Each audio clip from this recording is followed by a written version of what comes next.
Daf Yomi, Tractate, Bava Basra, page 116a, part 2.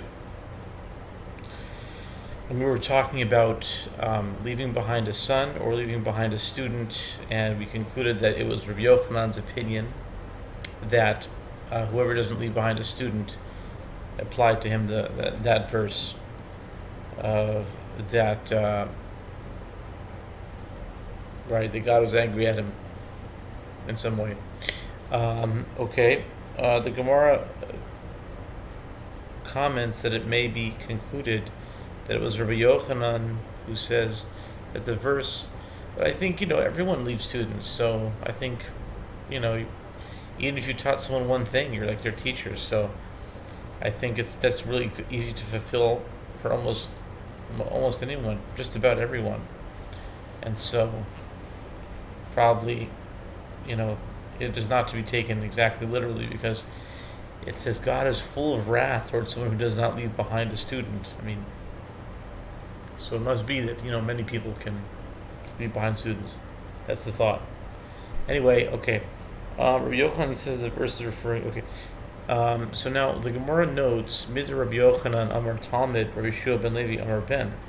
The Gemara notes, and from this, that Rabbi Yochanan is the one who says that the verse is referring to one who does not leave behind a student. It follows that Rabbi Yehoshua ben Levi says that the verse is referring to one who does not leave behind his son. Rabbi Yehoshua ben Levi, La Azal Lebei Tanya, Ela Lebei Man de Shachiv Below Bene Tichsiv Bechu Becho Laholech Amar Yehuda Amar Rav Laholech Below Ben Zachar Ela Rabbi Yehoshua ben Levi Huda Amar Talmud. The Gemara asks, but this cannot be, as Rabbi Yehoshua ben Levi would not go to a house of mourning to console the bereaved, so as not to interrupt his studies, except to the house of one who died without any sons. As it is written, weep not for the dead, neither bemoan him, but weep sore for him that goes away. Jeremiah 22, verse 10.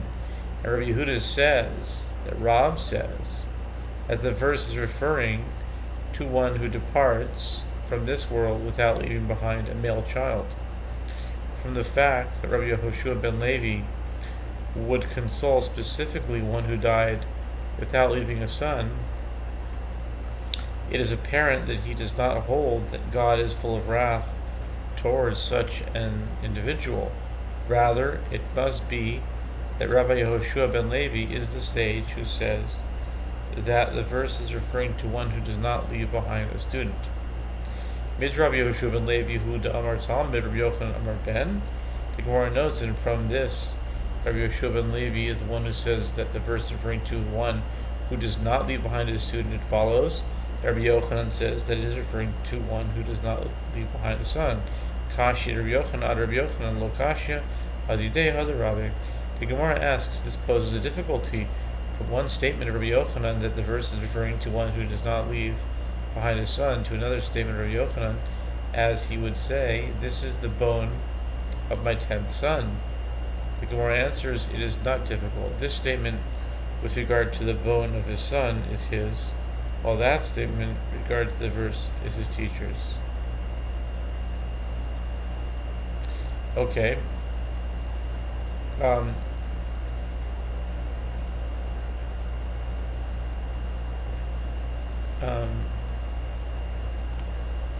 I don't understand. The Gemara answers it is not difficult. This statement with regard to the bone of his son is his, while that statement with regard to the verse is his teacher's. I'm not sure. Anyway, Simon Hadar Ani v'Chacham. The Gemara continues with three homiletic interpretations of Rabbi Pinchas ben Chama and provides a mnemonic to facilitate the memorization of these expositions. Hadad, poverty, and sage.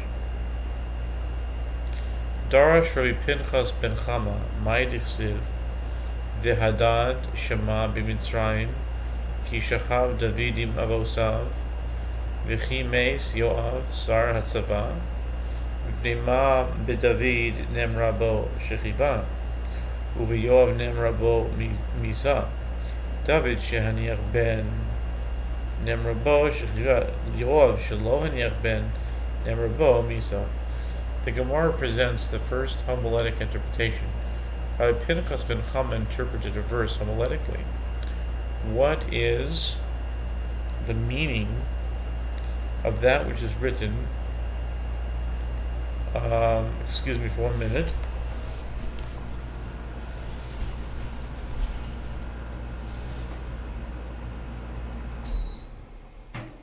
There we go.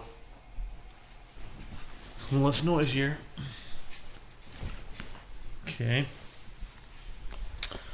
Alrighty, tighty whitey. Okay.